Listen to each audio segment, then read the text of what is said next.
And I know this is always the worry for any artist in any field. Like if you're a painter and all of a sudden you start doing a different kind of art, you're like, fuck, is my original fan base gonna like my new style of painting? Oh, that's right? a great question. You know? 100%, you know, because I feel like a lot of my recognizable project 13th Floor was very, very politically charged and very much about being a young black woman in Canada whose narrative is often dismissed, much like the 13th floor and elevators that don't exist when they obviously do. And Stock Exchange was very much inspired by the COVID experience pushing us internal. And then you have this project where I'm now queer, and it's like, I grew up, I'm Jamaican and Bayesian, you know, I'm Caribbean. Like, there's a nuance there. There's a dichotomy there that's already like, these are two different worlds. And people that exist within one world may auto-reject queer experiences, storylines about it. I don't really want to hear about it. I don't want to talk about it. Like, I know that comes with the territory because I grew up in that territory. I know that these things are like oxymorons to a lot of people, but I also know a lot of people that are Caribbean and queer,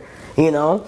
And so off rip, I was worried about, and still am, you know, to be quite honest, you know, worried about how some people will perceive that. Not worried enough to not be authentic to myself, but it's just a concern in the back of my mind that I'm like, damn, I hope people get it. But it also still just comes out. I can't not express myself because of that fear, because it is still so true to me that maybe it's just like you have to be that early representation that isn't understood until it is for future generations.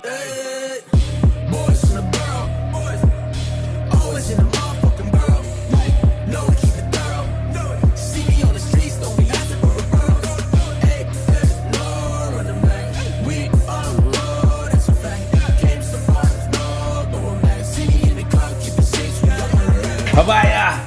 Thank you for coming through the crib. Appreciate you for having me. Of course. First of all, I do this with all my guests. I like to kind of go through some of the accolades just as an intro. It's great because the last time we spoke, I've talked to you a lot of times through your career, but the last time that we actually sat down was for Complex, and it was before a lot of your accolades today. So this is a nice little catch up. Okay, so let's do this.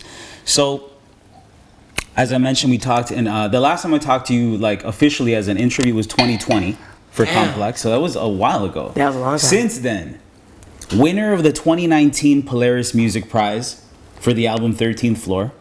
You're the first black woman, first hip hop artist to win that award.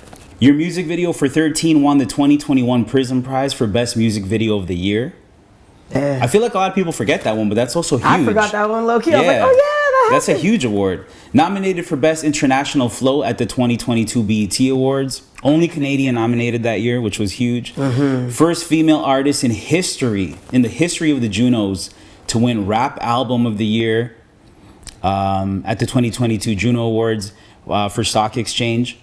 And you received several nominations this year, actually, but two specifically for Crying Crystals, which is your latest project. Yeah. So like from 4 years ago when we first talked to now, I didn't have to do this last time we talked. Now I'm like, we got to run through. Yeah, we didn't all have a the Rolodex accolades before. Yeah. Right? That's amazing. I love to see how far you've come. Thank you. I appreciate that. How do you feel? So like you dropped Crying Crystals about a year ago, right? A little over a year ago. Just over a year, yeah. And a year later, you dropped this amazing conversation, very candid conversation, which you just put out not too long ago, kind of like a backstory of the album so people could get an idea of like what the album was about. And I thought, first of all, that's the most vulnerable I've ever heard you in that conversation. I thought it was amazing. You dove into some great stuff that people might have gathered from listening to the album, but also you gave them a lot of context. Yes. That's what I love. Yes. What made you want to put that out? What made you want to get into such a deep conversation? Well, I mean, that's a good question. I feel like Crying Crystals was my most vulnerable project. So sonically, like, and musically, like, just like very interpersonal as opposed to like externally observatory, which I would say a lot of my previous projects were, including Stock Exchange, including 13th Floor. This was much more internal. And I think the only thing that I felt that era was missing, and, you know, as we're going into releasing new music, I feel like I'm closing that chapter of Crying Crystals. The only thing I thought that era was missing, you know, at this time was sort of the backstory behind that. And like, it felt like there was a little bit of kind of secrecy behind it. And I also just felt like by opening up about that story, you know, first of all, I felt ready to be that vulnerable. I think that's the biggest thing. But I also felt like a desire to connect with my fans in a deeper way based on finally being ready to be that vulnerable, where I'm like, it's just time, right? It's just time. And also speaking with the other person involved in that situation, and also getting their perspective, we also came to a place of healing where we both felt like we're both ready to be vulnerable, to speak about this in a very candid way and kind of put it behind us. Yeah. I thought it was powerful. I also thought the timing of it, I don't know if it was intentional, but like a year after, it almost worked well, because it gives the album time to breathe. People take it in, and then they get to rediscover it from a different perspective, from like your honest and real conversation, which was dope. Yeah. Was there a strategy behind that, or was that it just happened that way? It's super authentic, honestly, because like when I put the project out, me and my ex were not on speaking terms when the project came out. When I put the project out, me and my ex had just reconnected and we're finally on speaking terms, like maybe a month and a half prior to the project coming out. So we had that year of healing and communicating, and her listening to the project and us having those discussions. And so it kind of authentically happened where we both felt like, these conversations we're having are really mature. And I think like we talked about me doing like an interview thing separate from this. And then I was just like, yo, what if it was this? What if it was this? And it was just time, It really was just time. Enough time had passed that it feels like it is in our past. And so when we're discussing it, we're not unenveloping a painful time frame. We're memorizing, or I guess we're remembering a difficult time that we've overcome. Yeah, but I also love that it's very raw. It's still very raw. Like right in the opening, you're like, I feel uncomfortable right now. Like that's how the conversation, that's how the video starts. Do you find that you as an artist, like you're pushing to make yourself reach those uncomfortable states more often now as part of authenticity? Or was it just for this one particular project? No, I would say that as a person, I think accessing vulnerability is a part of my life journey, which is separate from being a musician. I think that I have learned through the way I was raised and just through the way I was when I was younger to operate with a lot of boundaries and a lot of walls. And as just in my life outside of music, I've started to put a lot of these walls down, because I feel like it's preventing me from connecting with my reality, connecting with the universe, connecting with other people. And by proxy of that, oh shit. You losing a little gem? I literally fucked them all up. The face gems. Well, you know what? This is ironic, because the Crying Crystals era is coming to a close. There you go. That was actually my intention, was to take off the tears. Part of the strategy. You know what I'm saying? No, I'm playing. But sorry, your question again? I don't even remember now. We got caught up with the gems. But this is good, because you're leading to the end of this era, which is good. I want to know what's coming up as well. What do you got coming up after this era? Well, I have a project that I'm working on right now. Who knows when it's actually going to come out, but I do have a single. Okay. And that new single is coming out August the 23rd. So I'm not sure when this interview is going to be out, if it's already out at that point or whatever, but it's called Double the Fun.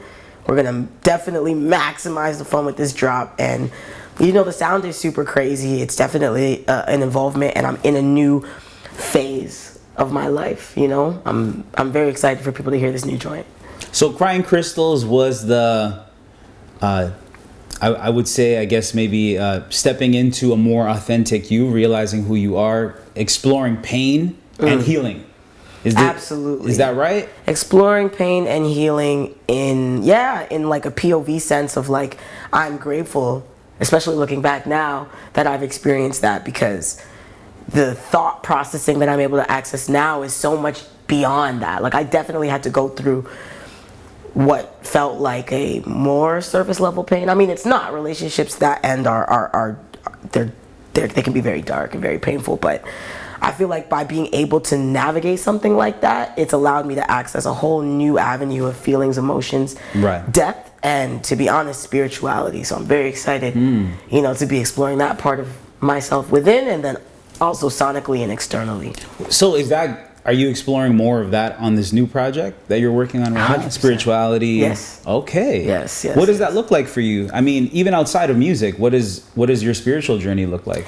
I just feel like, first of all, I'm on the journey right now. So, I'm actively creating the project. I'm in it. So I can't fully answer that question, but I will say that over the last 3-4 years since COVID and beyond, like my connection with self has been anchored by my connection with the universe. Like I grew up not knowing what cottages are, not knowing how to swim, still don't know how to swim, just not going in nature, always wearing socks, never feet in the sand, just like extremely disconnected from what the universe is, what the world is, and very much like a city kid. I grew up that way, and so much so that I didn't know about this disconnect. I didn't feel it.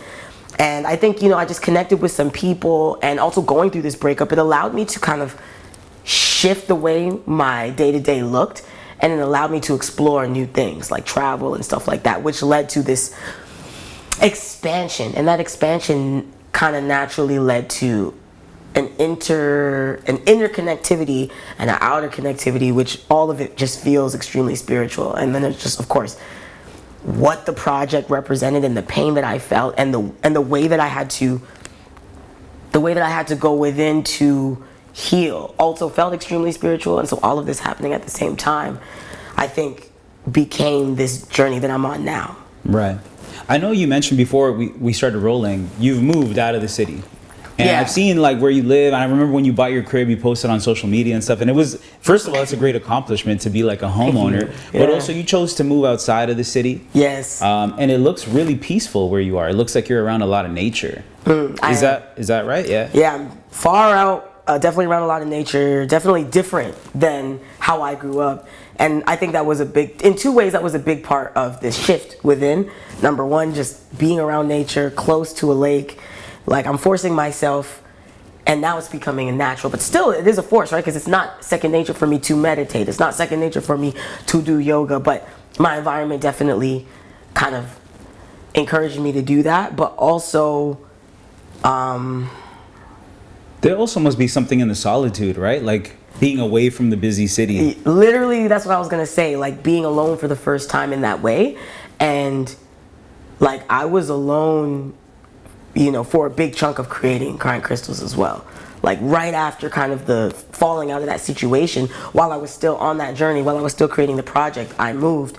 And I grew up with my family my entire life. I have 4 siblings, 3 older sisters, a younger brother, all of them musical and creative. But the point is, I grew up with them, and mom and dad at the same time. So I was never alone, never in solitude, never in true silence, never in a true void. And so moving gave me that, and it really made me process my thoughts with no interference. It made me develop a sense of responsibility that was absolutely essential, or I would have lost this amazing accomplishment, and that was not an option. So yeah, it definitely changed me a lot. I find it interesting too, because someone like yourself, you have the choice growing up in a big family to be around other people, but you've chosen to kind of move away from the city, obviously for different reasons, career paths too. Yeah. I've heard you speak on, moving away where you're not so recognizable and just kind of having some peace, right? But it's almost like, and I've heard you speak on being in high school and being younger, you're kind of a loner. I think you've referred to yourself as like a lone wolf, right? Yes, very much so. Do you think you're going back to that, and there's like a strength that you find in that, like being in solitude versus being around other people? I think there is a strength in it. I wouldn't say that I'm going back to it, because I don't want to lose the part of me that's developed a knack for being social, and a desire to be social, and a desire to connect with people. Like it's interesting, because I feel like what I've learned is that lack of balance that I had, where it was like I was either one way, like super isolated and not really outgoing, or I was the other way, where I was desiring too much, this kind of like outer expression, and therefore no longer anchored by what is within. Right. I think right now what I'm trying to find and develop a natural and authentic routine, I don't want to force myself into any boxes, is more of a balance, where it's like I have a nice healthy amount of solitude and self-reflection, but I also am able to continue to connect with others and not lose that side of me too. Right. Yeah, I think at the end of the day, it's about balance. right? It's about being able to be alone and be comfortable being alone. But also, as humans, we need to have a team. We need to have people around us, right? Yeah, I mean, I feel like so many times as individuals, you know, we're trying to find answers to things, and we're trying to find like this clarity when things go wrong. We're like, why me, whatever, and we're always trying to figure out like what's missing. And often what is missing is that balance. It's like almost impossible in 2024, especially in North America, to have that balance. You know, we're fighting a reality of like a 9 to 5 that sometimes we carry on till 7, 8, 9. Sometimes we have kids, relationships. We're just juggling so many things that it's really difficult to have that balance, you know? So sometimes it feels like the answer is so simple and we're looking for something so complex. And that's definitely a really big part of where I've come Right. at this point, you know? I wanna take you back to 2020. The last time we spoke, we had a great conversation. Remember, we booked that studio and we sat down and we did that. That was for our Northern Clutch special. Yes. But you said this to me, and I remember at that time we even used it as a highlight. This is a line that you said to me. You said, "There's a bit of street element to me. There's also a refinement, and I think that there is a masculinity to me and a femininity to me because there is this dichotomy."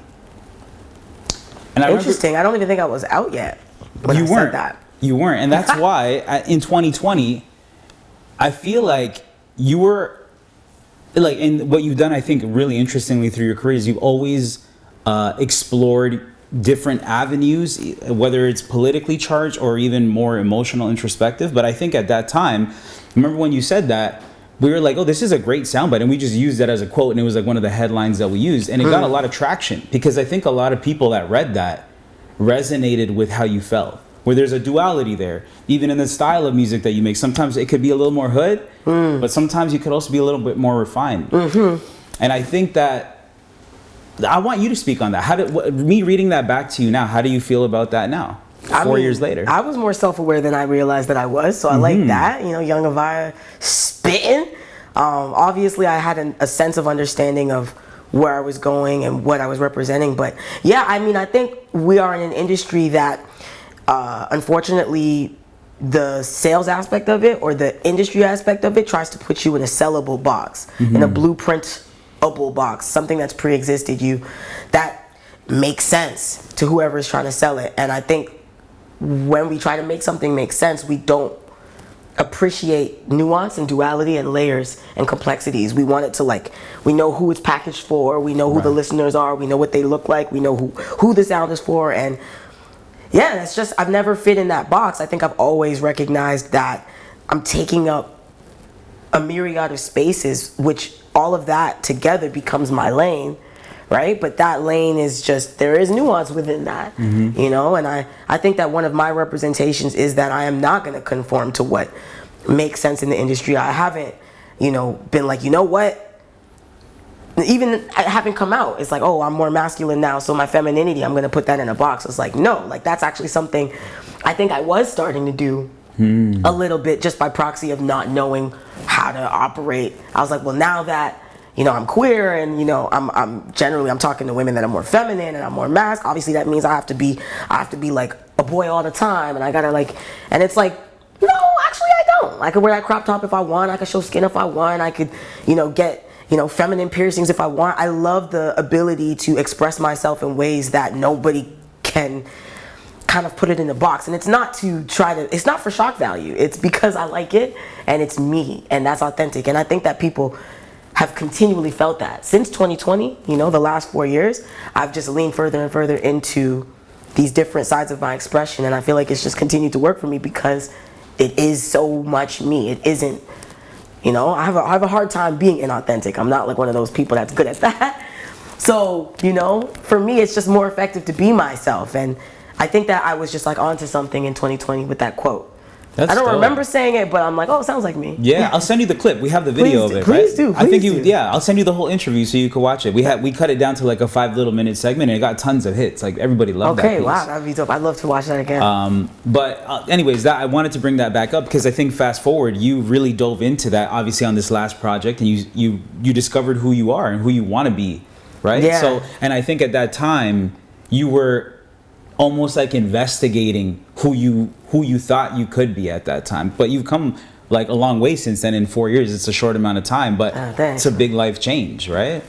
A huge life change, a change I never thought I would make, a change that I wasn't like aware of it for so many years leading up to it. I was so in the dark about who I am. Yeah. And I'm always skeptical to say I now know who I am because so much changes and it can always change. And I feel like I just learned massive parts of who I am, but there's so much more to learn. Like, it's a lifelong journey, right? Yeah. It's pretty I love exciting. that about you too, because you're discovering as you go, and you're not worried about saying this is who I am at this moment. Like, when you first started, you were making politically driven music and you're like, this is what matters to me right now. This is what I want to do. And now your music's changing, and even the new project that you're working on sounds like it's going to have even another change, and it's going to be maybe more spiritual and have like a different focus. And that's cool because it's real to you at that time. Yeah. Do you ever think about like authenticity and the way that it is, I guess you could say, identified or looked at in terms of like your fan base? Like, do you think it's hard for people to follow along your journey and I know this is always the worry for any artist in any field. Like, if you're a painter and all of a sudden you start doing a different kind of art, you're like, fuck, is my original fan base gonna like my new style of painting? Oh, that's right? a great question. Like, do I worry about that? Yeah, as an artist with the music as you change. 100%, because I feel like a lot of my recognizable project 13th Floor was very, very politically charged and very much about being a young black woman in Canada whose narrative is often dismissed, much like the 13th floor and elevators that don't exist when they obviously do, and just kind of like challenging that, and also challenging the status quo of how black people are perceived in this country and in 2019, whenever I put that out, right? And Stock Exchange was very much inspired by the COVID experience pushing us internal, and that shift from outer perspective into internal, like that transition. Right. That's what that project was about. It was like almost like learning how to look within. And then you have this project where I'm now queer, and it's like off rip, I'm thinking like, I'm speaking to the black community or as a representation of the black community with 13th Floor. And then you have a slight pivot with Stock Exchange, but now with queerness, I'm Jamaican and Bayesian, I'm Caribbean. Like, right. There's a nuance there. There's a dichotomy there that's already like, these are two different worlds. And people that exist within one world may auto-reject like a lot of Caribbean people are gonna auto-reject queer experiences, storylines about it. I don't really want to hear about it. I don't want to talk about it. Like, I know that comes with the territory because I grew up in that territory. Right. I grew up around that. I grew up understanding that. And so of course I worry about that, I understood once I came to terms with my sexuality and the fact that I was coming out, that I was gonna have to challenge that. And a part of putting out the song Room Service and having that music video be very like an Afro song, Caribbean influence, but also the music video and that representation, I very much purposely played with the Caribbeanness and then the queerness and bridging that together, because I was like, I know that these things are like oxymorons to a lot of people, but I also know a lot of people that are Caribbean and queer, And so off rip, I was worried about, and still am, to be quite honest, worried about how some people will perceive that. Not worried enough to not be authentic to myself, but it's just a concern in the back of my mind that I'm like, damn, I hope people get it. But it also still just comes out. I can't not express myself because of that fear, because it is still so true to me that maybe it's just like you have to be that early representation that isn't understood until it is for future generations. You know what I mean? Yeah, and I think you've done a great job of that. Like, even the 13th Floor, I've heard you also speak on being surprised at how well that album did, because you were talking about political stuff, you're talking about police and the way that the black community is treated. You talked about all these things that might have been taboo, especially for like Canadian media. For sure, yeah. But it did so well. But again, you took a step in a direction where you're like, at the end of the day, this is still authentic to me. So I feel like your authenticity has always still prevailed, right? Thank you. So I think that that's really dope. I think that your latest project is the same. I think there's a lot of people, maybe people who won't mess with it, but there's a lot of people that now will feel empowered through listening to your music and your project. So I think it's really dope. And it's more important to focus on that. I have to also remind myself that the people that don't rock with it never would. Yeah. Like, it's not for them, and they're not the audience, and I cannot conform to something that is not for me. as they won't conform to what is not for them, right? Like I'm not for everybody, and that's okay, you know. Yeah, I wanted to also chat with you about just strategy as a Canadian artist. You've been independent since the beginning, right? Yes, sir. And you've never got signed. You've done it all by yourself. And there's so many artists that even regularly still hit me up all the time looking for advice. I try to give people advice, but as an artist who's actually done it and done it successfully in Canada, what kind of advice would you share to an up-and-coming artist, someone who's in the Canadian industry trying to break through, maybe trying to reach the same levels of success that you have had? What kind of advice would you give them? Yeah, it's a great question. I mean, I would say, first of all, like, just understand the level of commitment that comes with wanting to be in this industry. It's like, it is a life choice. And I'm just looking at these candles. Sorry, bro. They're so lit. These Nike candles are so dope. Shameless plug. My bad. My homie made that. So who's your homie? Shout him out. Her name is Sylvia. Shout out Sylvia. These candles are really, really dope. Yeah. Sorry, I was just getting distracted looking at them, but the question. Advice that you would give to an up-and-coming artist trying to reach the same levels that you've reached, independently, specifically as well. I would say the biggest piece of advice would be to understand the level of commitment that comes with this. It is a lifestyle. It is a life choice. It will impact and affect everything that you do. And, you know, for me, one of the reasons that I think that I've reached the level of success that I have is because it is the number one priority in my life. There is nothing more important than music at this point, and it kind of has to be like that when you're in the grind. I'm in the grind to like see how far I can go. I'm not in a relationship. There's just nothing that matters as much as this. And so I would say if you decide to do this, I'm not saying you can't be in a relationship or you can't have another job or you can't balance your priorities, but this does have to be one of your number ones. It absolutely does. And by proxy of that, you got to be willing to make some big sacrifices. One of the biggest sacrifices is the amount of money that you got to upfront and put into it before money starts to come back. You have to believe in it enough to want to invest in it financially, monetarily, mentally, physically, spiritually. Like, you just kind of got to live it and breathe it. And I know it kind of sounds a little bit corny, but like that is the anchor, I think, for what makes this enjoyable for me. Because a lot of it sucks, bro. Like, a lot of this industry is really hard and really stressful, and like you go play shows, and like at the stage that I am, you know, some of the shows are so amazing. When you come back home, the depression is crazy because life is just so dull for the next 3 days when you come back. And when you go, you miss Caravana, and you have FOMO, and you miss your friends' parties, and you miss events, and you miss hangouts, and you're not able to clean your house on the schedule you want, and you don't see family as often, and you can't balance a relationship healthily. Or you better find the right person who understands your degree of crazy schedule and the fact that things change on a whim. And like, I got a call today and it was like, hey, we might have a show this weekend, and it's like, now I'm trying to find a DJ, and it's like, it's hard. It's very hard. You have to love what you do to balance the parts that kind of suck. Basically, I would say that's the biggest advice. And then at the end of the day, you know, the music's got to be good, so you have to love the creation process. And sometimes it's hard, you know. Sometimes you don't, for 2-3 weeks, you like don't have the creativity, and you're like kicking yourself and hitting yourself in the head and asking yourself, like, how come I'm not banging out hits? And it's like, maybe because you played 5 shows and you had no time left because your spirit is physically tired, right? So you just have to love it so much that the hard parts you're willing to do.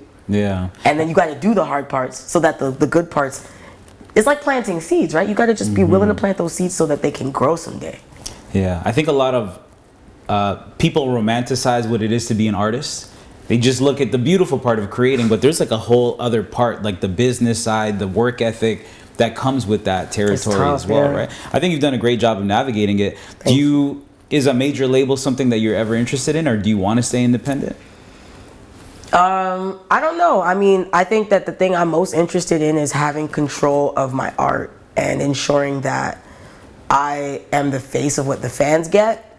I am the like brains behind what the fans get. You know, I think if that changes, that would very much change my fan base, and that's something that I'm very particular about. So yeah, if I could connect with a major label at some point in my career where I have enough leverage to communicate that can't change, and we could collaborate in a way where you know, the messaging to the fans is I'm still the leader of that ship, and I'm collaborating with people who believe in me being the messenger, and they want to support that, and you know, then sure. But I don't know if there's a major label out there where that's going to be the relationship. So it really just depends on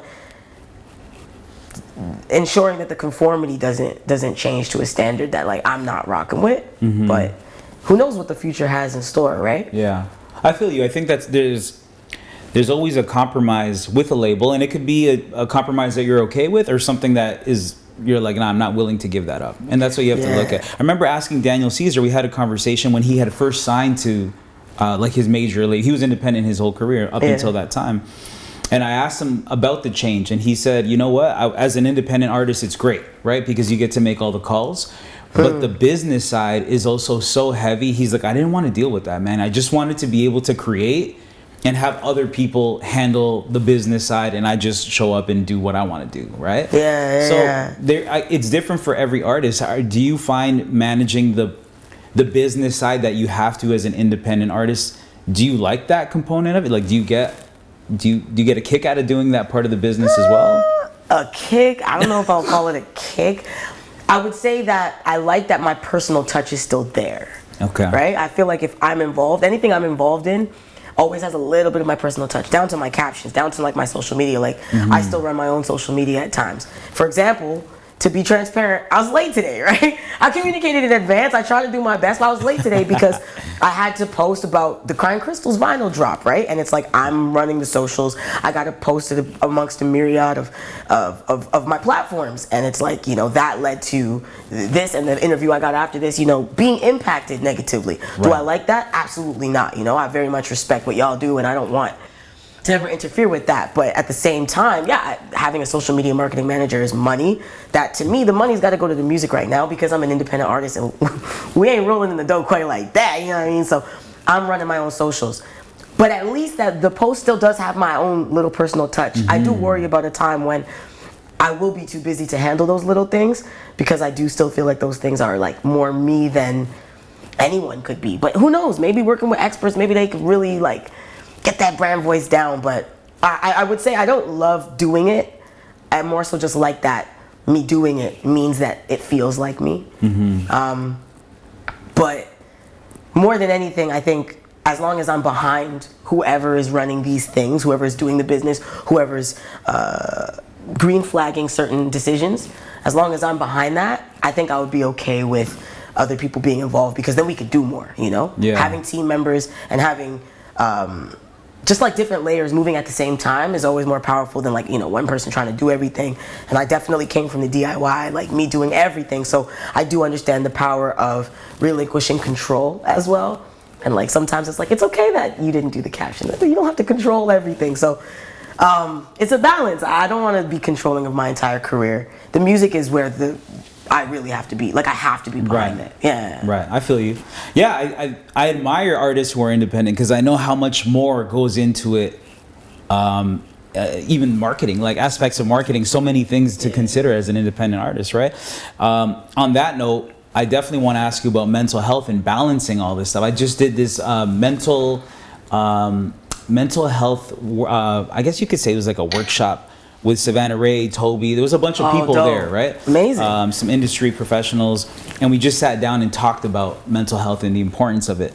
And social media, as you described, was something that kept coming up in everyone's answers, like how to balance social media, because although it's such a great tool, there's a lot of negativity and negative feelings that come when you're watching social media, watching your numbers, watching your metrics, reading comments. Yeah, it's tough. So, and I know for you specifically, even when we caught up at the last party where I ran into you, you told me now you're working with Drew Smoothie and this great team, but prior to, you know. Shout out Drew Smoothie. Yeah, shout out Drew Smoothie in the building. And Carlos, yes, course. Sir. The new team. But prior to that, you told me, you know, you split with your old management team. There was a minute where you were kind of like figuring things out on your own. That was crazy. You were battling endocarditis for a minute, right? You had like this health thing. And it's like, amongst all of that, there's your career, you're an independent artist, and you have to take care of yourself. And you've moved out, you're now on your own too, right? So when you think about mental health and even your journey now, how do you take care of yourself? I guess I'm still trying to figure that out.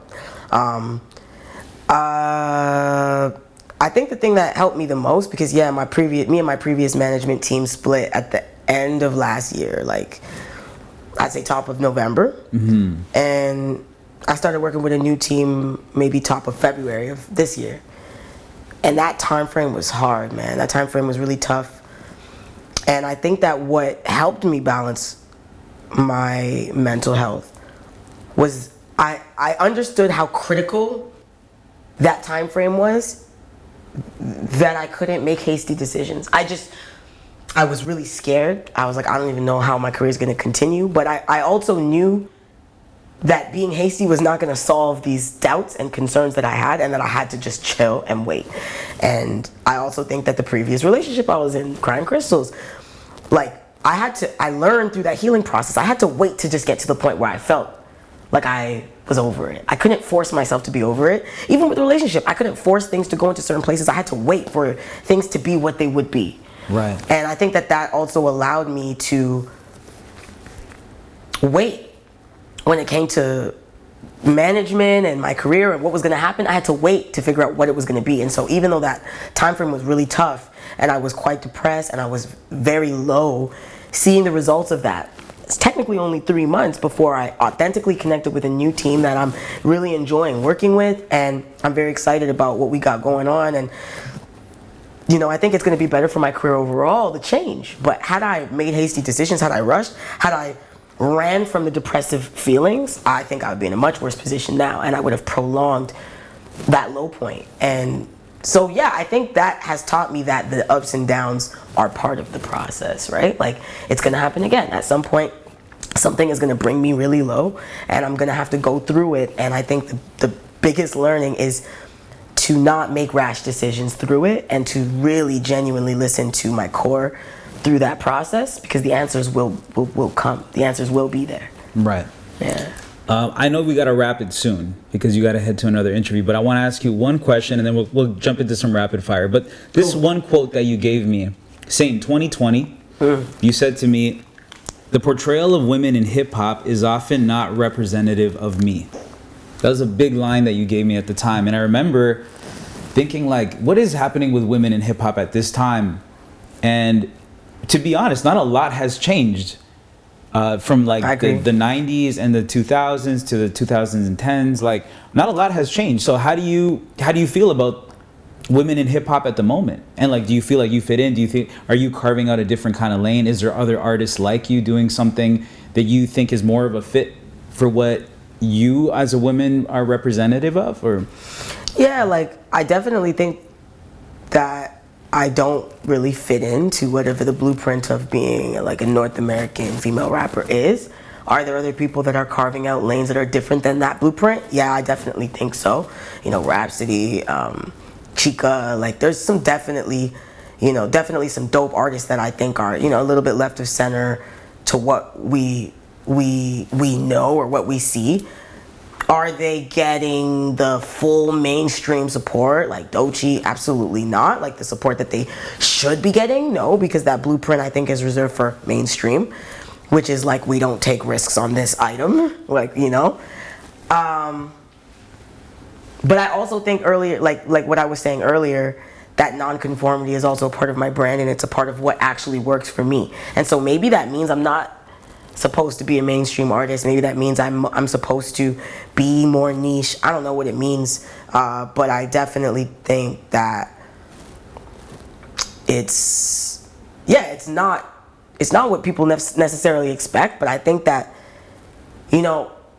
maybe I won't see the results now, but the hope is that this will become more normalized, where we have people taking up a myriad of spaces. Because males in hip-hop, guys in hip-hop, we have such a wide range and variety of guys in hip-hop. Like, we don't have like a textbook dude when it comes to hip-hop. That's true. And especially in the mainstream world, I think we have a lot of different, like, hip-hop can look a lot of different ways through that male lens.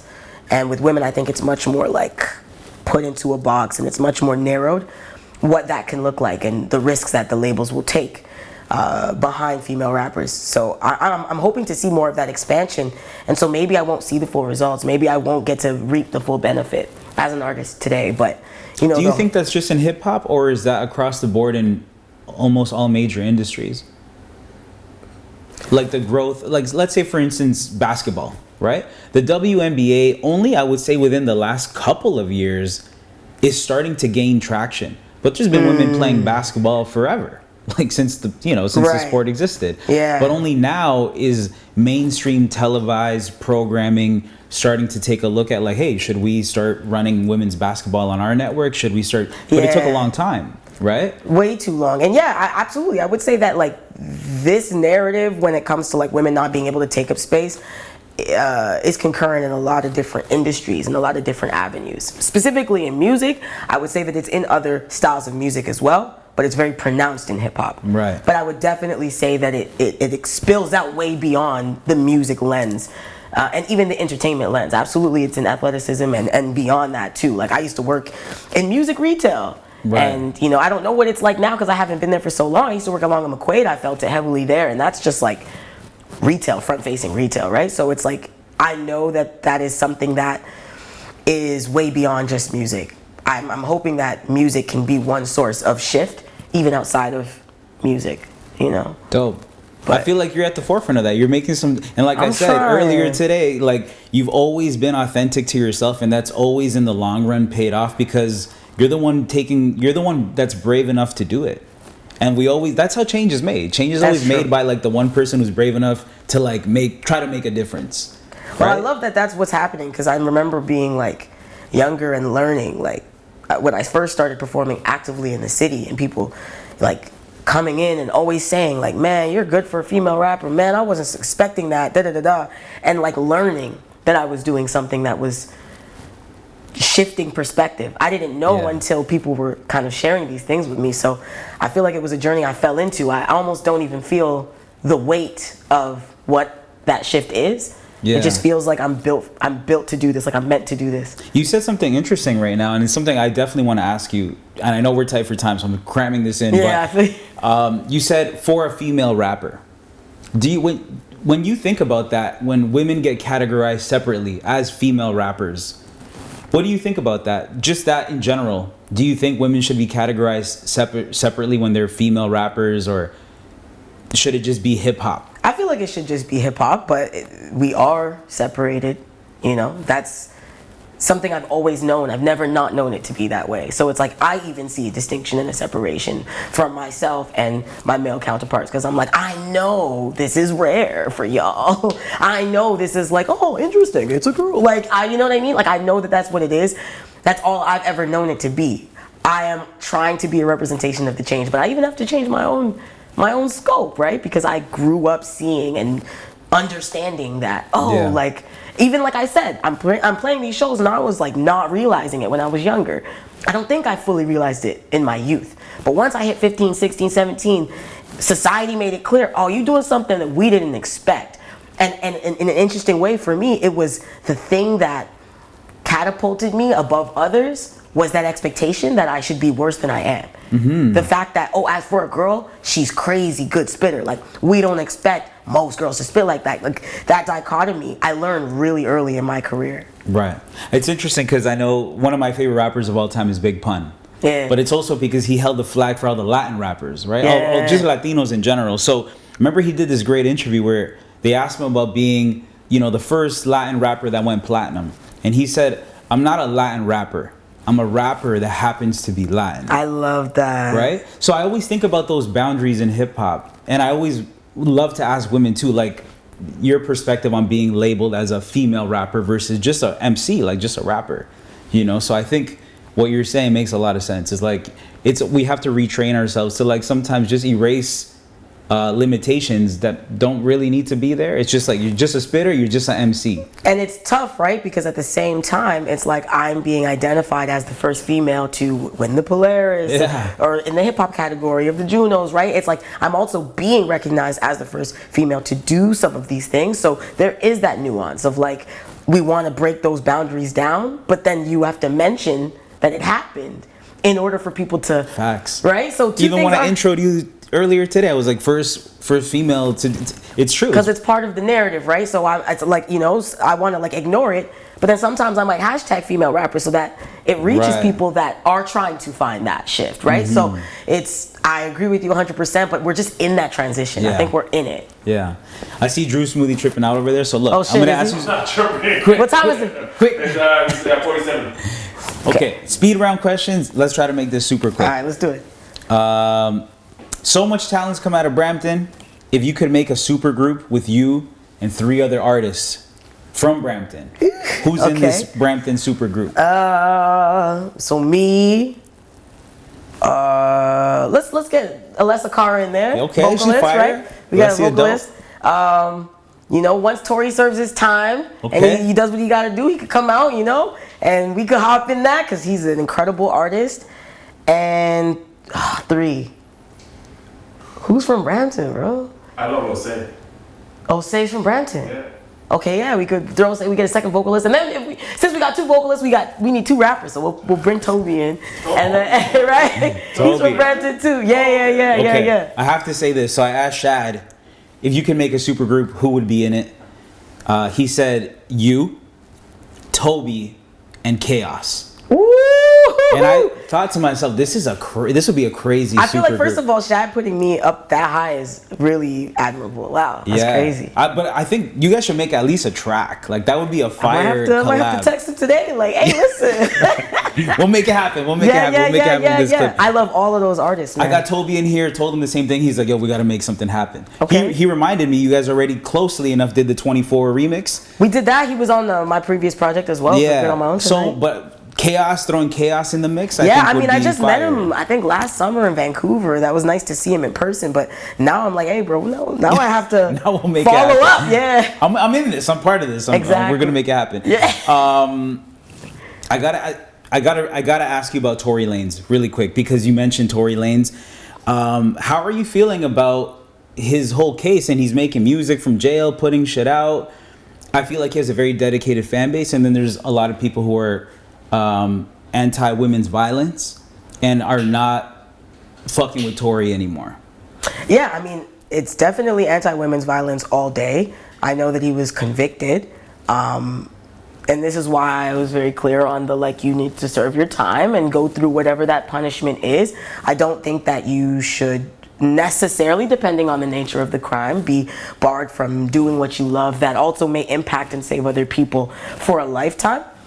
So you gotta go through the system. You gotta do your time, and depending on the nature of the crime, like, you know, some things are unforgivable. But in this particular instance, you know, once that's done, I do think he should have the opportunity to reconnect with his fans and make music. I know that he dropped something recently. He dropped something From through the- like the phone, like he recorded on the phone. I was like, I don't know how they achieve that type of quality, so that's really dope. But I mean, if he's serving his time and finding ways to connect with his fans, those two things don't conflict.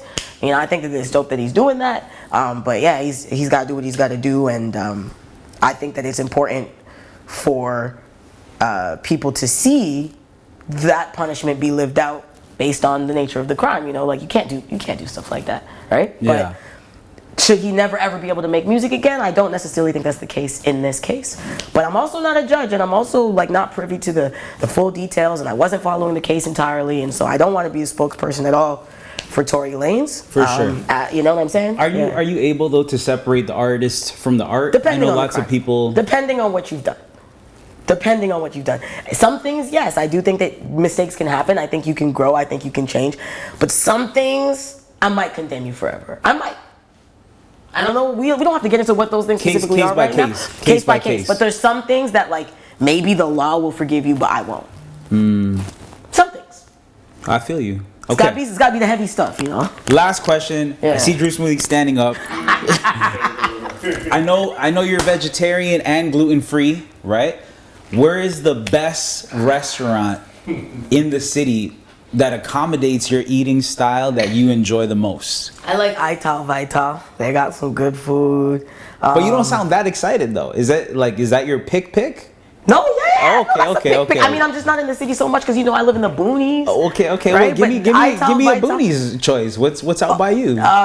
There's a spot out. I can't say because it'll reveal my location. Okay. But there's a really good entirely vegan, entirely gluten-free spot out by where I'm at, and like I'm not gonna say the name because I don't want y'all to pull up, but It's a really, really, really good spot. Near the city though, Ital Vital is legendary. But also, Okay. if you want like more like kind of like Asian cuisine, there's this place called Riz on St. Clair. They have like a non-gluten-free location, and then they got a gluten-free location, and their stuff is also pinnacle. Fire. Pinnacle, yeah. And then if you want to do like, I don't know, some like fast food or something, like maybe like Hero Burger or something, they have like a little veggie burger or whatever. But you know, I'm always trying to find, you know, taco spots like Kensington, Seven Lives. Always just trying to find who can accommodate my very narrow. See, in the music industry, we try to be wide, we try to be complex, we nuanced, we layered. But when it comes to food, and not by choice, you know what I mean? It's like you can eat 1, 2, or 3. What you want? I feel you. Haviah, thank you so much for coming through. I look forward to watching you continue to break barriers and continue to be a leader, man. Thank you so much. I rate you. Thank you so much. I appreciate that.